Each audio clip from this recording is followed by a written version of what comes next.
Telugu Desam party వాళ్ళకున్న మీడియాకి మనుషుల మీదే బురద చల్లగలరు అనుకున్నాం, దేవుడి మీద కూడా బురద చల్లగలరని ఈ పరిస్థితులు చూస్తుంటే అర్థమవుతుంది. నిజంగా యానిమల్ ఫ్యాట్ అనేది కలిసి ఉంటే ఈ రిపోర్ట్లో రావాలి కదా, మరి ఎందుకు రాలా? ఇప్పుడు మళ్ళీ తారుమారు చేస్తూ యానిమల్ ఫ్యాట్ కలవకపోతే కల్తీ నెయ్యి కలిసిందంటారు, నెయ్యిలో క్వాలిటీ లేదంటున్నారు. నెయ్యిలో క్వాలిటీ లేదన్నది నిజమైతే ఇదే బోలే బాబా నెయ్యి కంపెనీని టెక్నికల్ గా అప్రూవల్ ఇచ్చింది ఎవరు? ఎవరి హయాంలో టెక్నికల్ గా ఈ బోలే బాబా అనే సంస్థ నుంచి మీరు తిరుపతి లడ్డూ చేయడానికి నెయ్యి మీరు మాకు ఇవ్వచ్చు అని టెక్నికల్ శాంక్షన్ ఇచ్చింది ఎవరు? 2018లో కదా ఇది జరిగింది. 2018లో ముఖ్యమంత్రి ఎవరు అని మిమ్మల్ని ప్రశ్నిస్తున్నాను.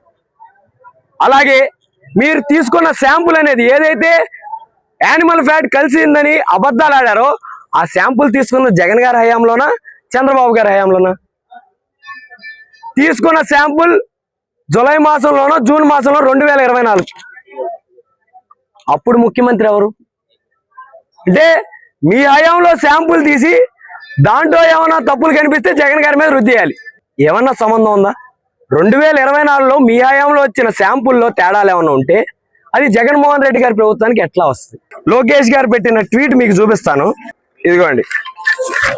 23వ తారీఖు 9వ నెల 2024న లోకేష్ గారు జూన్ 12న 8 ట్యాంకర్లు వస్తే దాంట్లో 4 వెనక్కి పంపామన్నారు.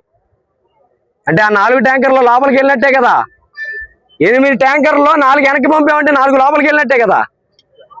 ఆ 4 కూడా పేరు మార్చి ఏదైతే ఒక పేరున్న కంపెనీని వెనక్కి పంపించారో పేరు మార్చి ఆ ట్యాంకర్ కూడా అన్లోడ్ చేయకుండా అదే ట్యాంకర్ని పేరు మార్చి మళ్ళీ తీసుకొచ్చి లడ్డూ తయారు చేయడం వాస్తవమా కాదా? ఆ మాటను మేము చెప్పట్లా, స్టేట్ సిట్ సిబిఐకి ఇచ్చిన రిపోర్ట్లో తెలియజేసింది. ఇది వాస్తవమా కాదా అని అడుగుతున్నాం.